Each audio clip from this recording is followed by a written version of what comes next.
Hey guys, it's Tim Sharmack, and welcome back to another episode of the Platform Marketing Show. I'm joined today by Jessica Johnson, the western suburbs of Atlanta, Dallas, Georgia area. Jessica, welcome to the show. Hi, glad to be here.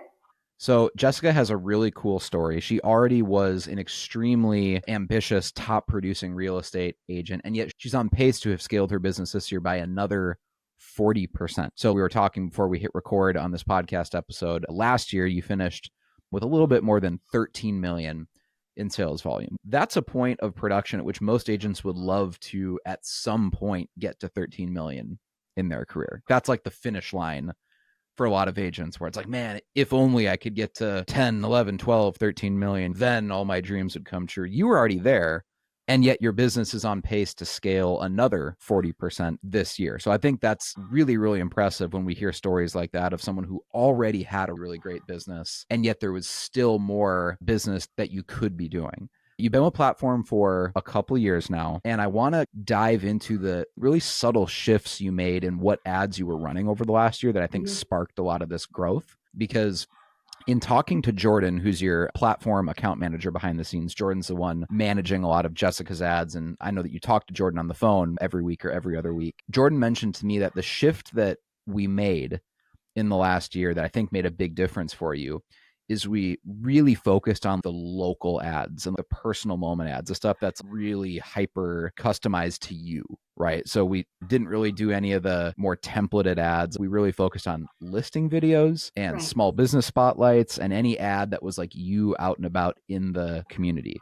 Jordan even sent me the stats of how many listing videos you did. And I'm going to pull that up right now here. Just read this. She said from May 1st, 2023 to May 1st, 2024, you did 29 listing video tours. So in that year period from 2023 to spring 2024, you did 29 listing video tour ads on a Facebook. However, in the year from spring 2024 through spring 2025, where we're at today, you did 58 listing video tours. So you effectively doubled the amount of listing video tours that you did in the last year. So it's not a coincidence at all to me seeing those numbers like, okay, your business has grown a bunch, because we've always said that the Swiss Army knife of the platform strategy is listing video tours. Like the more listing video tours you do, the better. And another thing that you've done this year that I think has added fuel to that fire is that you started investing. Every time you run a listing video tour, you're putting $500 of ad spend behind that. So you're not just uploading a video to social media, crossing your fingers and hoping that people see it. You're investing $500 in an ad for every single listing video that you put out there. How many views are your listing videos getting this year, Jessica? Oh my gosh. I absolutely love this part of platform. So when I actually go to a listing appointment, I'm like, here, watch this. Let me show you how many views we're getting on these videos. I think I have one running right now that has over 100,000 views. And my one that I listed on, I believe we listed that one on Tuesday. I already have 50,000 views of that video from Tuesday. And just so people are aware, we're recording this on, is it a Thursday today? So right. Yeah, Thursday evening. So basically you've already got 50,000 views on a 50,000 views on a listing video that's been up basically 48 hours. So yeah, I would imagine when you go onto a listing appointment that it's pretty easy to win those listing appointments. It's probably almost a formality that they're going to work with you, because when you show them the amount of views and the amount of traction that your listings are getting on social media, I mean, honestly, why would they work with any other realtor but you? Right. Yeah, it definitely gives added confidence where I don't necessarily have to put that full listing presentation together. I mean, that is my superpower. When I go to that listing appointment and I'll say, this is what I do differently than other realtors in this market. Other realtors may be able to do a listing video, but they're not getting the same exposure that I'm getting. Right.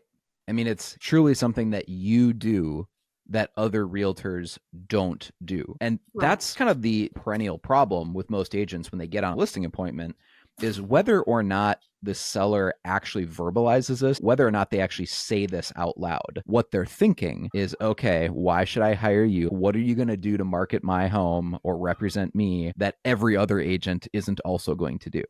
Right? Because everyone has their fancy listing presentations, and some people print it out or bring a binder or a magazine, or some people have a presentation on an iPad, a PowerPoint, basically a slide deck, but they more or less all say the same thing. right? Right. It lists all the websites or all the ways that you syndicate the listing out or whatever, but every agent does that. Every agent by the year 2025, at least I hope, is taking a professional photography. Lots of people are now using video, as you mentioned. It's not even really novel anymore to use video. Maybe in 2016 it was, but by this year, most agents are filming some sort of video of the listings, especially for the higher end Right. listings. But the difference is that you're not just filming a video, you're filming a video and investing into an advertising budget behind every listing video. So you're not just haphazardly uploading it to YouTube or uploading it to Facebook and then crossing your fingers and hoping that people see it, right? Because if that's the strategy, which is what most agents do, they're Right. going to get like 200 views. No one's going to see it. So you ended up doing all that work, filming, editing a video, and then just a couple hundred random people see it. You're getting 50,000 views on your videos, or in some cases, you said even 100,000 Right. views on your videos. Also, even after you get the listing, one thing that I think is interesting about how that becomes an asset for you as a realtor is even after you get the listing, let's say that you took the listing, but you kind of knew in the back of your mind, all right, the listing price that this seller is demanding that I list it at is a little bit overpriced. It's not egregious, but it's a little bit higher than I think we should list it for. But I'll take the listing because I think what'll happen is I'll eventually be able to convince the seller to maybe drop the price a little bit because they'll see it's not going to sell at this price. Every agent does that. I think most agents won't take a listing that's like $100,000 or $200,000 overpriced, but I don't know. If you think that the seller thinks their house is worth $20,000 more than it actually is, most agents will take that listing because they know that at some point they'll have that awkward conversation with the seller of, hey, we haven't had enough showings, we haven't had enough offers, we just need to drop the price at this point, right? Right. If you have a listing video that's getting 100,000 video views, that gives you complete moral authority in that conversation to say, hey, I've invested my money promoting this property. It has 100,000 video views. And yet we haven't had any serious offers, or we haven't had enough showings, or whatever the metric is that you're looking at. If you can say that I have 100,000 video views on this listing, but clearly it's not working, it's just a very obvious logical conclusion at that point that the marketing is working. What's not working is the price. And you kind of force the seller in that situation to confront reality that, hey, Jessica is doing her job. You have truly marketed and promoted the property. So if and when you ever have to have those conversations, I think doing this type of marketing where you're really going out and getting the home exposure on social media allows you to have moral authority in those conversations. It also means the sellers are probably more inclined to just believe you because they know that you're credible. A lot of agents don't have that. So those conversations can be really awkward when they have to come Mhm. back to the homeowner and tell them like, hey, we need to drop the price by $15,000 or by $30,000 or whatever. I'm not sure what your market is like locally right now, Jessica, but I know across the country, a lot of agents are kind of saying as we hit into like midsummer here of 2025, that the market feels like it's kind of shifting, Correct. where we're in this awkward in between phase Right. where prices seem to be moderating or even coming down a little bit. But what's Hmm. happening is that not all, but many sellers are in denial. So we're kind of in that awkward phase where, let's say you have a $400,000 listing. The seller saw what their neighbor's house sold for in 2021 and they're like, "Oh, I think I can get 450." And you're kind of like, yeah, maybe you would have in 2021 when buyers were getting a 3% mortgage interest rate to finance that 450, but you're not going to get that this year. That house is probably worth closer to 400, right? But It's we kind just of have funny so that you brought that up. I actually just earlier posted a video talking about the white elephant in the room that everybody's skirting around, not really wanting to talk about it. But definitely the market has shifted. It's definitely more a buyer's market now.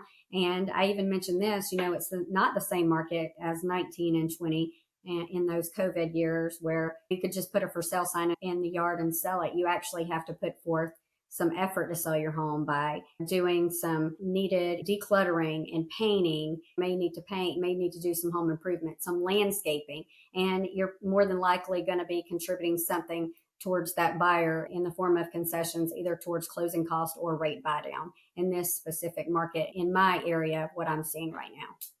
yeah. And what you just said is, I think, representative for much of the country right now. Again, it's not 2021.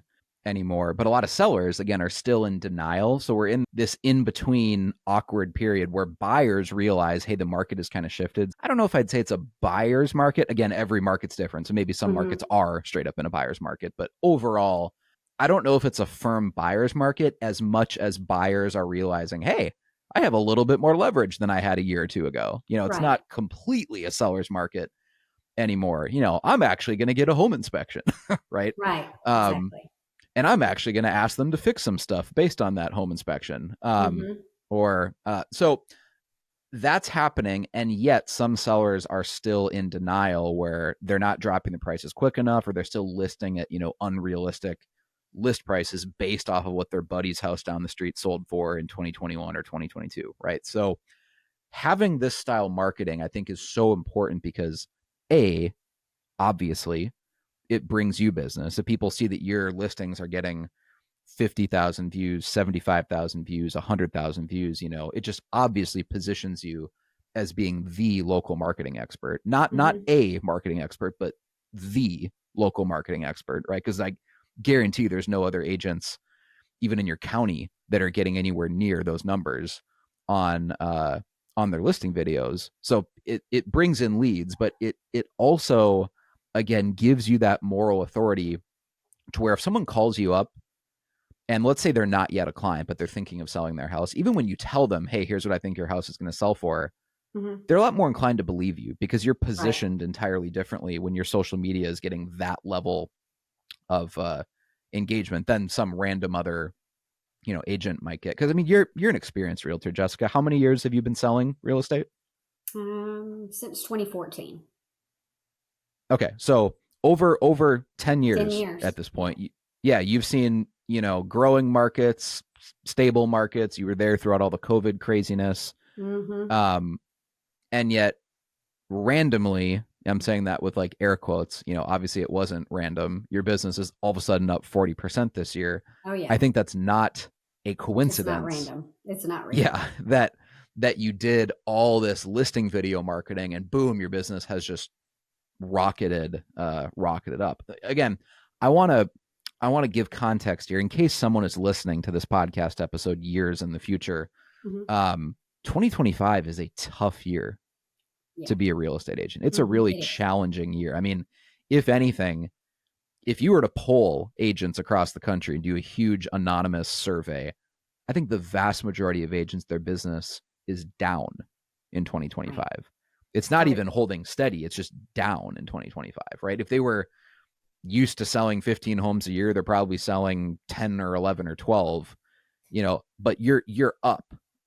So that's even more impressive considering kind of the economic context that we're in, that it's such a tough year right now to be a real estate agent, yet you're up 40%. You're not down 40%. Do you have a team? Do you have buyer's agents? Do you have a transaction coordinator? Like, what does your business model setup look like? yeah. I have two part-time agents, and then I have a full-time transaction coordinator. Okay. And are those agents, like, are you counting their volume separately? Or when you say that your volume last year was 13 million, was that your personal volume or are you including Mm-hmm. the agents in there? That's my personal volume. Okay. Okay. So just so everyone listening is understanding that correctly, all the numbers we're talking about here are just Jessica's personal volume. So this is not one of those situations where, hey, my business grew a bunch, but it actually is spread out over 6 people on my team, Right. because often No. you hear those stories where someone has really impressive sounding volume, but then you find out they have a big team. And it's like, oh, that's a Right. lot less Yeah. I always impressive. love that. Oh, they did all this big numbers, but they have Yeah. 10 or 12 agents on their Yeah. team. We did 40 million last year. And you find out they exactly have like 12 agents on their team. Like, oh, Right. that's suddenly a lot less impressive if that a 40 million is spread out amongst 12 people. But exactly. So that's really impressive. You're running a lean, profitable operation. You have a transaction coordinator to help with kind of all the boring paperwork and stuff just to make Exactly. sure that transactions get done. Mm-hmm. You're out in the community, you're out filming videos, you're out creating content. um what have been some of the best ads that you've done in the last year or so, like whether they were photos or videos? Are there a couple that just pop out of like, hey, this one was really effective, or is it, like this one got a lot of engagement? I think I have one going right now. It's a small business highlight for my alteration company. And because I'm so petite, I'm only like 5 feet tall. So I did a small business highlight for them, and I've had a ton of engagement on that specific ad. That people really enjoyed, or really utilized their business, and really appreciated the post. And then I And have a new one. was Oh, go that a ahead. photo or a video? It was a photo. It was just a Okay, photo so ad. just a photo ad. Okay. Right. And you said there was one more one you were about to mention? Yeah, so there's another one that I'm going to be running shortly. And when I approached this business, I seen that it was a small business. It's actually like a fresh market that sells fruits and vegetables and local meats. Anyways, when I approached him with this idea, he said, "You have no idea how much this means to a small business." So, so I'm really pumped about doing that one for him. And I'm just reading over the notes here that Jordan sent me. She said she actually mentioned this small business where they did alterations, Hmm. and in Jordan's notes she sent over to me, she said she got recognized by the owner, and the owner, maybe is an immigrant. She said she Yeah. spoke kind of a broken English, but Yes. said casa casa casa when you walked Yeah. in, because like Right. she knew that you were a real estate agent who worked with houses. So I think that's Hmm. that's kind of a cool story. Yeah, that was pretty neat. So I knew she was saying house, house, house. And I said, "What is she saying?" And he said, the husband was like, "She's saying that she sees your videos about the houses everywhere." And then another funny story to go along with the alteration, a lady actually called me yesterday, and, I listened to her spiel. She thought I was the alteration company. And I'm like, "No, ma'am, it's a small business, spotlight, and here's their phone number." That's awesome. Yeah, I mean that is the core and the essence of the platform strategy right there, is that you're using your platform, right? Like your social media page, to highlight and champion other local small businesses. And I think that's what makes this marketing strategy kind of stealthy, Right, is that it allows you, like Jessica, to stay top of mind, and people are seeing your face, or they're seeing your Facebook page keep popping up in their life, right? But a lot of your ads aren't about you. It's you highlighting local small businesses. You just happen to right, be kind of like the tour guide of a lot of the ads, or you're like the narrator of these ads, but the ads aren't about you. Because if you were popping up constantly, on people's social media news feed, and you were constantly just talking about yourself, right? That gets kind of annoying, right? Like people right. don't want Yeah, to see a person talking about themselves, or even just constantly talking about real estate. It would just kind of be annoying. And I say that as someone who, I find real estate interesting, and I work with real estate agents for a living, right? But if a person's popping up in my newsfeed constantly and all they talk about is business or themselves, it kind of just rubs you the wrong way.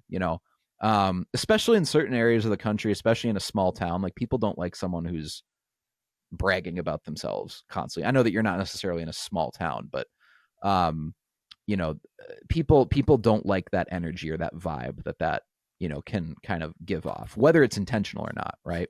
So that's why I love this idea of like, hey, let's use your advertising strategy, your platform. Frankly, it's why we called the company Platform.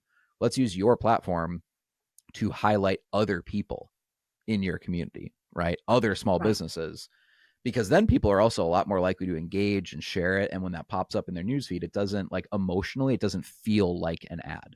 So what you just described there is like exactly the point of the platform strategy, is that we want people to remember you and see your face and everything, but it's not always you talking about you. right.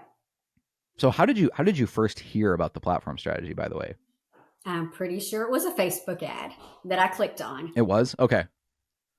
So it wasn't even necessarily a referral or something. It's just you clicked on one of our Right. ads. Okay. Hmm. Had you tried other marketing programs before in the past? Like, have you ever been a client of Zillow or or Oh, of or any course. other marketing companies out there? Oh, yeah. I've done them all. I've done Zillow. I've done Realtor. I've done every single one you could possibly think of. Ylopo ads. I've done Curator and Sync. Pretty Really? much Okay. every single That's platform you can think hilarious. about, I've dived into it. Okay. What were the pros and cons of some of those? 'Cause I'm sure you had some successes with those other marketing companies. Like what ultimately led you, after trying all these companies, why did you settle and kind of stick with Platform? Because you've been working with us for several years now. Hmm. Um, I guess maybe a different way of wording the question is, how is the platform strategy different from all these other marketing companies that you've It worked just with adds in the another past? layer. It adds another layer to my business, and I have seen the benefit of being a platform agent and sticking, it's so cool, to be the only one that's in my area that is able to utilize platform. And I've definitely seen, I wouldn't say I've directly seen it, because some of my listings may not have told me like, hey, I called you because I seen your video marketing, but I'm sure that I've gotten a good bit of my business, residual business, from platform, because maybe their sister saw my video and then they said, hey, you need to Right. call her. Right. And I think the proof is in the numbers that, especially when you've been an agent already for over 10 years, Mm-hmm. um, no one's business spontaneously randomly grows by 40% in 1 year, right? Like usually when you've been an agent that long, like you start to get a pretty linear path where like you can kind of bank on how many referrals you'll get every year, how many deals will come from your database.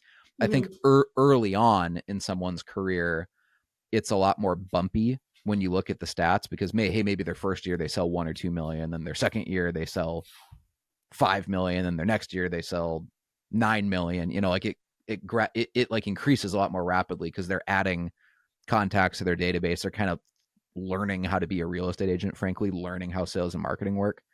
Once you've been an agent though for 10 years, most agents at that point where you've been at the last couple of years, most agents have a relatively kind of plateaued or a flat line on their income growth. They're not making massive quantum leaps every year in their income unless they do something radically different Right. with their marketing, which is exactly what you've done in the last couple of years. So again, it's rare to say, hey, I got to 13 million, and all of a sudden you're on pace for basically doing potentially 20 million this year. That doesn't really happen to most agents that are at that level of income. It's a lot more common to make a jump from 5 to 10 million, right, than it is to go from 13 to 20 million.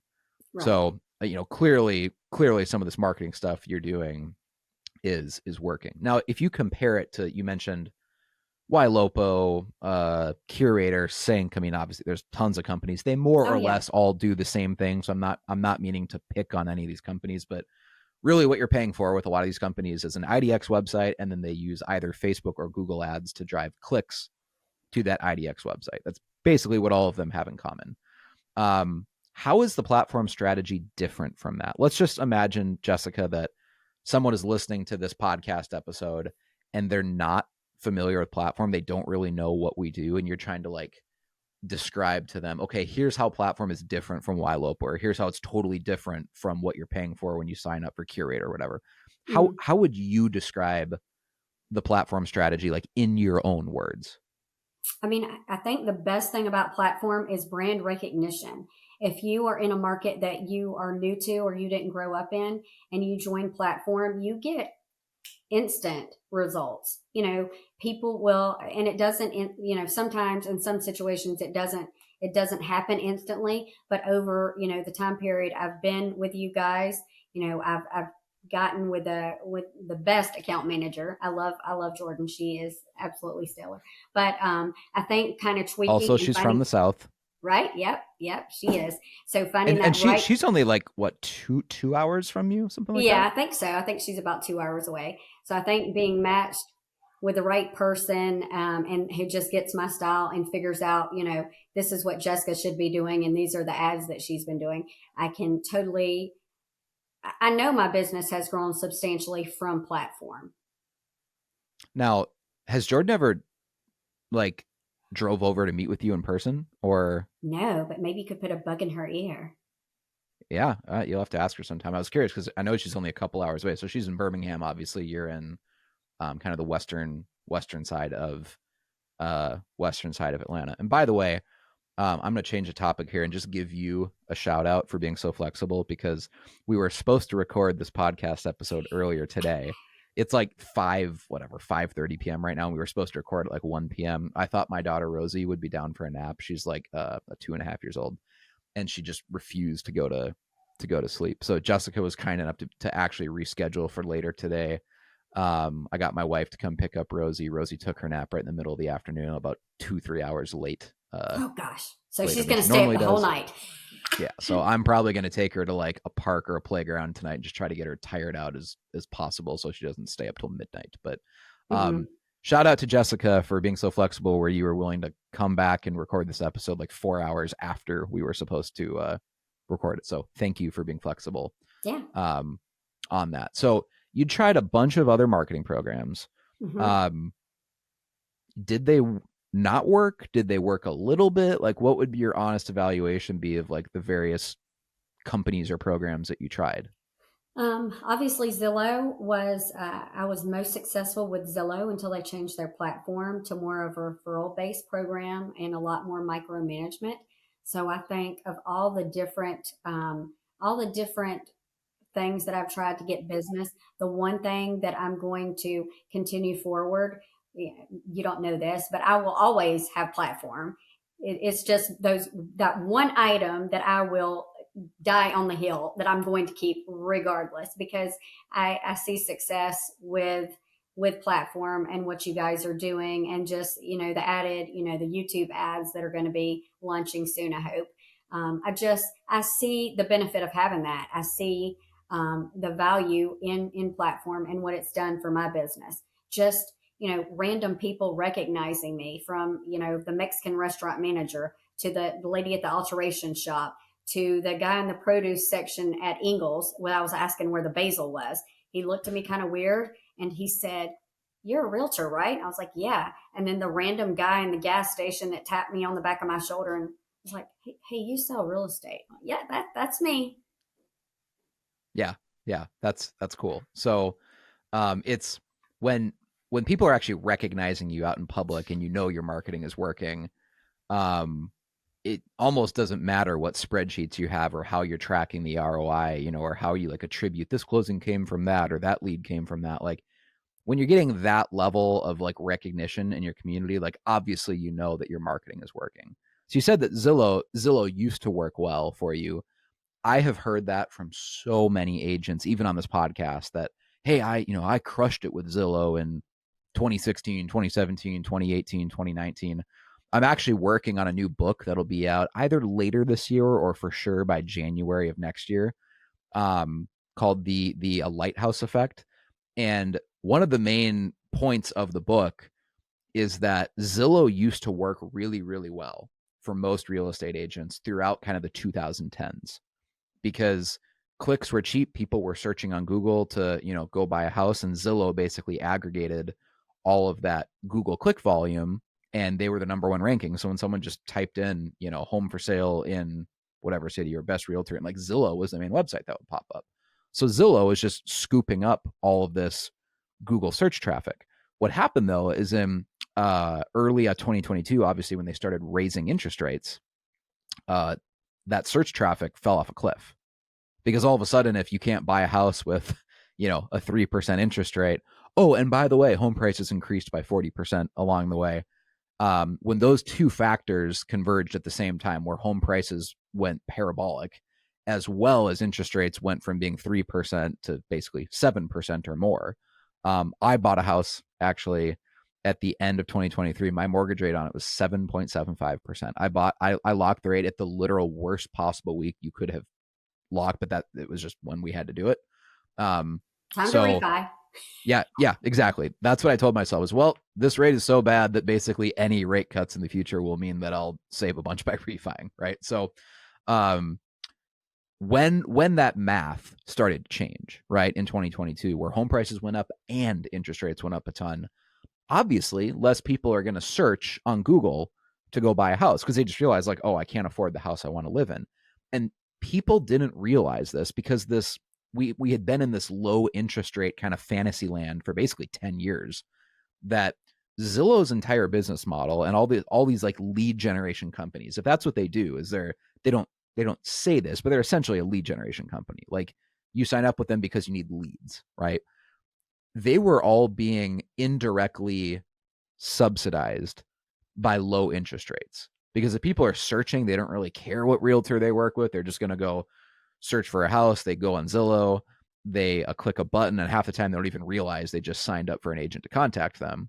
Right? Zillow's entire business model was dependent on all of these kind of macroeconomic variables being in their favor. All of a sudden you take that away, and not a lot of people are searching on Zillow. So all of a sudden your brand actually matters, right? Like if for the people out there that are buying, or for sure if they're selling a house, they want to really, really know, when interest rates are that high and it's just a higher stakes decision, right? They need to know that the real estate agent they're working with is really good.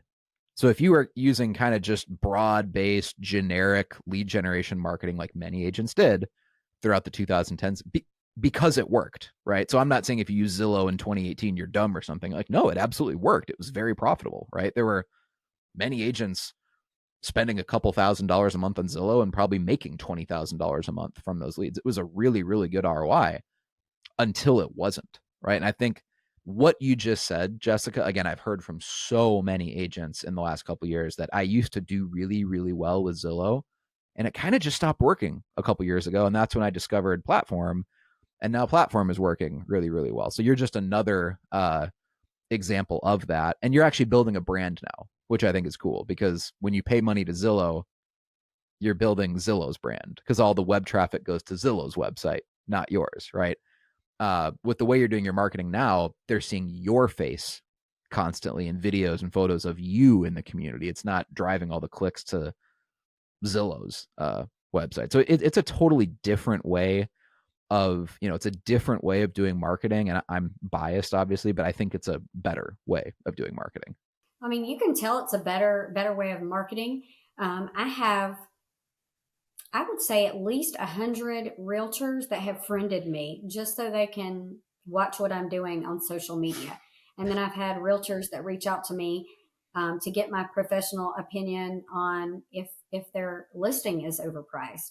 I've had people that have their house listed with another realtor that calls me and asks me, do I think their house is overpriced? So, they see my marketing videos, they see what I'm doing, and they recognize me as a professional. I've had where I've gone to listing appointments, and most of the time, I do my listing presentations a little bit different. And we look at the market in their specific neighborhood together, and then kind of let them kind of tell me what they think their house should be priced at. Now they're like, no, we trust you. Whatever you think, whatever you think I should list at is what I'm going That's to go with. amazing. That's amazing. Yeah, like putting you in that position of like just credibility and authority. um it's hard to put a price tag on that, right? Because even if you're making the same level of money, hypothetically, it's a lot better way to live your life when you're working with clients who just trust you, and you don't have to like argue with them Right. over everything, because they just trust you. Hey, Jessica, just tell us what to do and we'll do it. You're the expert, not us. And that is not the way that a Zillow lead comes in pre-framed. Like a Zillow lead just, or again, I don't even mean to pick on Zillow. I mean, really any of these companies that are just selling you leads, right? But when that internet lead comes in, they just wanted to go look at a house, and you're the agent that it happened to match them with, right? They don't care about you. They just want to go look at a house. You're there to basically just open a door. That's not really good framing. It doesn't position you as the way you want to be positioned, right? With with the platform style of marketing, the whole point is building a brand for you in your community. The end goal is that I want people who specifically want to work with Jessica, right? They don't want to work with just any other agent. They want to specifically work with Jessica. So that means if, uh, let's say they want to sell their house, and I know sellers usually aren't as urgent as buyers are, because sometimes you get calls from buyers saying, I want to go look at this house right now. And it's like 7 p.m. on a Sunday. Sellers usually are a little bit more patient than that. But let's say that someone's listing, wanting to list their house, and they invite you over, and you're going to be on vacation the next week. Like you've scheduled a vacation 6 months ago and you're going to be out of town. That's the difference in that moment of that person being like, you know what? I specifically want to work with Jessica Johnson, right? Hmm. So I will wait until she gets back from her vacation.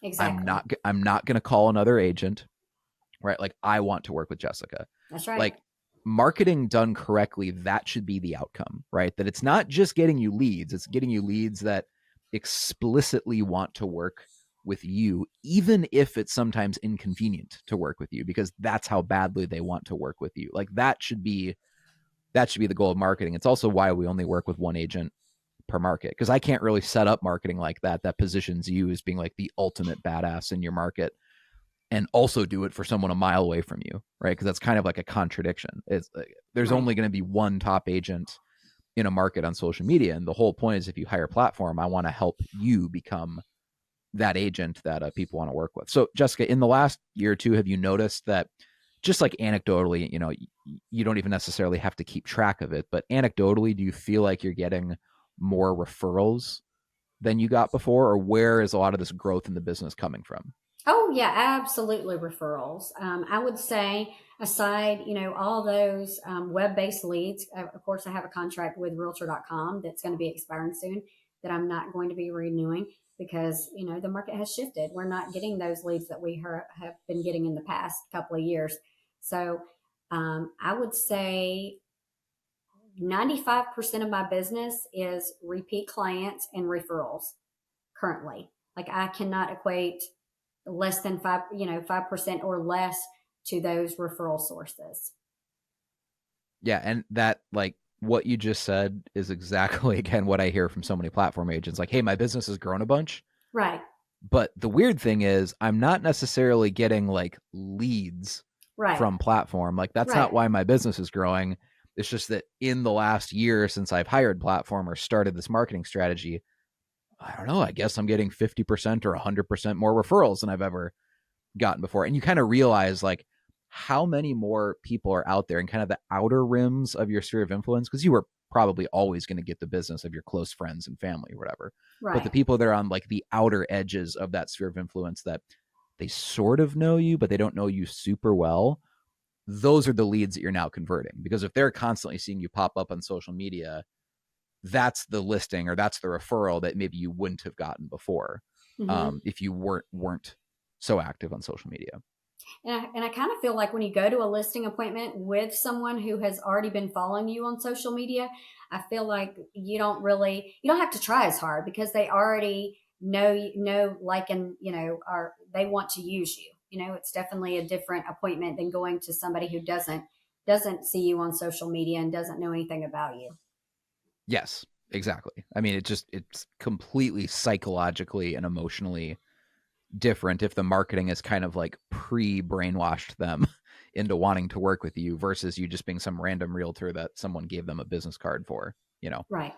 Um Jessica, are there any other agents in the platform that you've kind of developed a friendship or relationship with that you like their marketing, or you like look up to them, or that you like the way they do their videos or ads? Oh, well, absolutely. Kara. I mean, Kara Newton, she's a freaking rock star. So I'm always watching her content. I mean, she's definitely killing it in the real estate game for sure. Were you at the mastermind I this was. last year? You were. Hmm. Okay. I love I always have to Rana. ask. Love her. I love, um, oh my gosh, she's going to kill me if she watches this. Um, Karami. How do you, Kimberly. how do you say it? It's Kymry, right? Kimberly. It's like K, it's spelled weird. It's KYM. Yeah. I love her Yeah, too. She's super sweet. she's technically in Georgia too. Yeah, She she's like is. She's South Georgia. northern, Yep. or no, yeah, you're right. It is South Georgia. Okay, yeah. Because it's Yeah. right across the border of Florida. Yep. Okay. Yeah, you actually have a lot of powerhouse agents kind of like geographically around you in those southern states there. Hmm. Um, yeah, I always have to ask if you attended the mastermind or not, because I end up talking to so many people at the mastermind that I forget whose hand I shook or who I talked to for 30 seconds. But now I remember you were there, because I remember you were in some of the pictures. I think there was a picture we used in one of our social media posts of you Yep. you and Julie, Yep. us sitting together. By the way, who signed up for platform first? Was it you or Julie? I think I signed up first, and then I told Julie, and then she signed up. Okay, so you guys were friends going back however far, We've and you kind of been on. childhood best friends since middle school, and Julie Okay. was in corporate world, and I had talked her into getting her real estate license, and she worked on my team briefly. And got all the training and everything. She does live about an hour and a half away, so I understood why she wanted to branch off on her own. But Yep. we bounce ideas off each other all the time about videos and just fun stuff. Yeah, I I love being able to talk to someone who's been to the platform mastermind before, because you, like you said, you got to hang out with Lana and Kimberly, or, Hmm. Kara, and seeing everything that they're up to, and being everyone's in their own market, right? Like, we only work with obviously one agent per market. Everyone has this abundance mentality where they're not like guarding any information. It's not like, oh, I'm not going to tell you my best strategies because I don't want you to use them Right. against me. It's like, well, yeah, everyone's in their own market, so you can totally be an open book and share what's working, because no one's threatening anyone else's business. Right. So, do you remember the exact month that you signed up, Jessica? Because I know it's been is it about 2 years now, or I would say March, maybe March of 23. okay, so it's actually been a little bit more than 2 years. Okay, Mm-hmm. again, like every every month you've been a client, uh, then from like an economic perspective, every month you've been a client, the market has gotten worse, because it Correct. was Yep. probably better in 2023 than it was in 2024. And it was market was probably better in 2024 than it has been in 2025. And Yeah. yet your business is growing.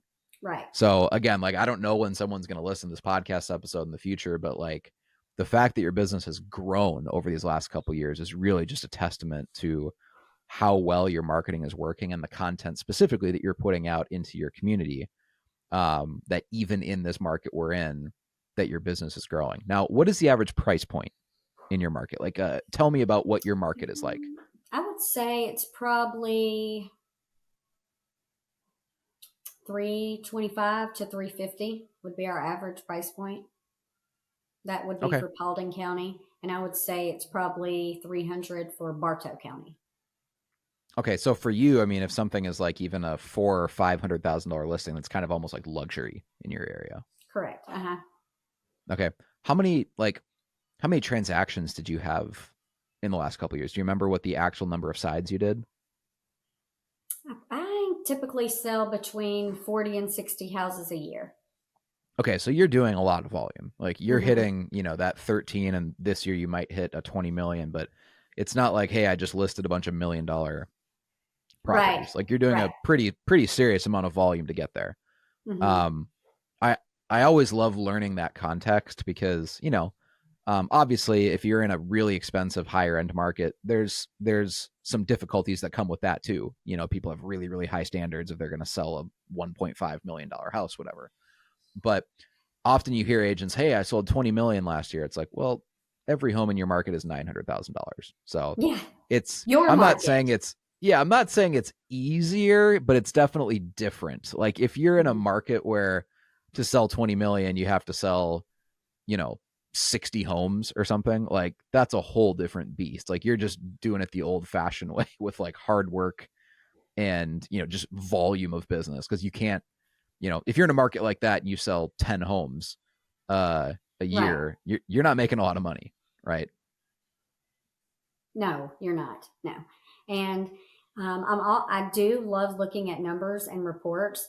So, and I'm very super competitive. So I'm all the time pulling a report for Paulding County and Bartow County. And I made a post about, I didn't even know it, but I've sold more houses than any other agent this year so far in Paulding County, aside from Mark Spain, which is a mega agent team that has, I don't, 1,000 agents or something.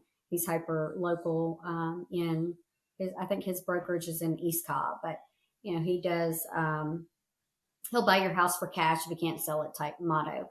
So he's actually the number one. But aside from that, as an individual agent, it was me. So I love looking at those numbers. And what was kind of sad that I looked at, some brokerages, half of their brokerage has not sold one house this year. So I'm a little bit hard on myself because I've only sold 23 houses this year. And I'm like, I need to be doing more than that. I need to be, revving up my business at this, almost halfway through the year at this point. So I'm a little bit hard on myself. And then I think there's some agents out there that hasn't even sold one house this year. So it really kind of humbled me. Yeah, yeah. Has your price point increased in the last couple of years, or what is your personal like median sales price? I imagine it's probably higher than the average in your community, or Yeah, I would think so. I would think it's probably about 475 would be my average price point home. Okay, so you are definitely getting a lot of those like higher end listings for your area. Mm-hmm. Your medium price point is 300, 350 for your area, but your personal sales price is typically closer to 450 or even 500. Mm-hmm. Right.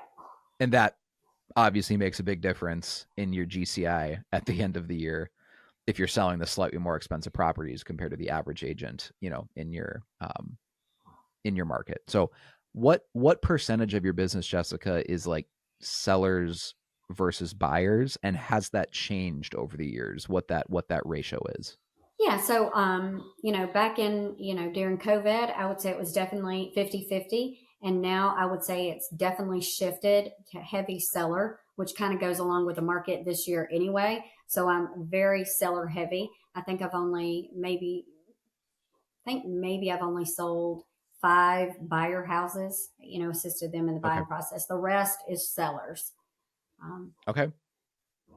And that's actually a very common answer we get from people that have been working with platform, is that over time their business shifts to, it's never going to be 95-5 or something like that, but often it was 50-50 before.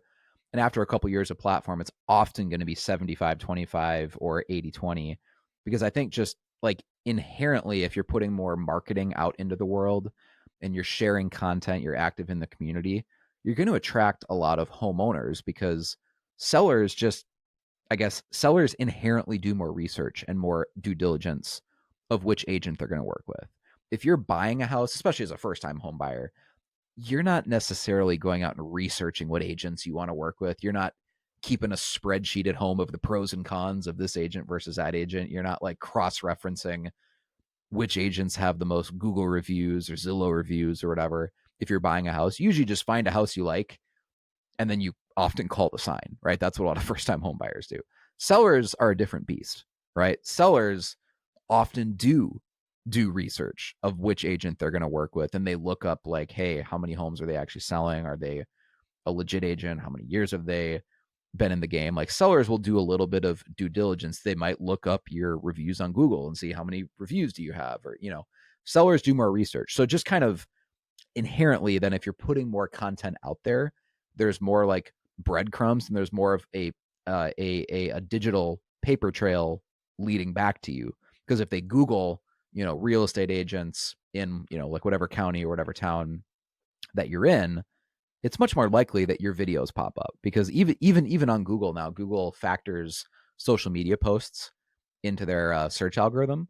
So they didn't used to do that like 5 years ago, but now they realize so many people are actually searching on social media for things. Google realized if they're going to stay relevant, they need to start factoring in, hey, if you have like a viral Facebook post or a video that gets, like you said, 100,000 views, that should probably affect your Google search rankings, even if that was a Facebook post, right? So that will actually pop up when people are searching now. So again, it's not surprising to me that your business, like the ratio of listings to buyers, has shifted to be more seller heavy in the last couple of years. Because look at all like the listing videos you're doing, right? Like of course you're probably attracting more sellers than buyers, which is a good thing for your lifestyle too, because it'd be tough to work with that volume of pure buyers. Like you probably wouldn't have the hours in the day. Yeah, and another thing that I really like about platform is the ideas. They're not just generic. And obviously, at this point in time, I've decided, to create some of my own funny ideas. I don't necessarily lean so much into platform to give me the ideas for my videos. So I think that gives us an edge, just having those ideas. Hey, you should, here's an intro idea to use for those videos, Right. because anybody can, like you said, anybody can make videos, because they're all making them now. All these agents are making these videos, but they're not unique videos, and they're not getting the views that platform is getting for us. Yeah, I mean, almost, I don't want to say, hey, you shouldn't do videos at all if you're an agent, but if you're like listening to this and let's say you're not a platform client or whatever, almost in a sense, it's like if you're going to go through the effort of filming a listing video or whatever, and there's not any actual marketing strategy behind it, you haven't set up retargeting, there's not an actual ads budget behind the campaign, you're just uploading it to social media or uploading it to YouTube and crossing your fingers and hoping that people find it, and you might end up getting a couple hundred views. Right. It almost makes you look bad as an agent if you have videos out there that just have a couple hundred views, because it's kind of like, oh, that's kind of pathetic. Like, it would almost be better if you didn't have any videos at all, that you Right. just have a bunch of videos that are just getting no engagement whatsoever. Yeah. Versus when someone hops on Google or they search on social media and like find your profile and your videos, and they're just regularly seeing 30,000 views, 58,000 views, 100,000 views. um they would have to have a really, really good reason at that point not to work with you, right? Because it's like, well, no other agent in your area even is getting numbers close to that Right. on their social media content. So it's like, if you don't work with Jessica Johnson, I have to ask you, like, what reason did you have? Is your brother Right. or sister a real estate agent? Like, why would you not work with Jessica? Yeah, that's a question like that. I had the one lady that reached out to me, and she messaged me and she was like, "Can you we listed our house. Can you look to see if it's overpriced?" So I asked her, like, why did you not list with me? And she said, it was her good friend. Like, oh, Yeah. your Okay. good That makes friend. sense. Okay. Are there any ads you've seen, maybe another platform agent do, or maybe an ad that Jordan has pitched you on that you haven't done yet, but that you're excited to do in the near future? Oh yeah, the one the small, what is it? It's the one where it takes some time and some effort to do it. It's the one where you go to multiple different businesses. It's small town. I can't think of the name of Oh, it. the a God Made a Small Business Owner, that Yes, one? that's the one. I Oh, haven't done okay. that one yet. But Oh, I that would do definitely so am well looking for you. forward to Okay. doing that one and scheduling the time to do it, because I definitely think that is going to be another super, a great nugget to put out there to highlight all those small businesses, which is something I'm already doing. Right, exactly. Like, you're already doing photos and videos like that, but that, like, a video like that just takes it to like a whole nother level, basically. I know you'd asked me earlier about another ad that performed really well. So there's this restaurant that I go to all the time, Doug's Place. We actually ate there together. Yeah, that's Um, right. I had the catfish for lunch. yeah, I absolutely love Doug's Place. And so I did an ad, small business highlight for them. And I think that ad was shared multiple, multiple times. And I want to think it had over, I don't know, 60 comments on that post. Wow. Okay. Again, that's just kind of like a local hole in the wall cafe. It's not some big fancy franchise. It's just a true local small business.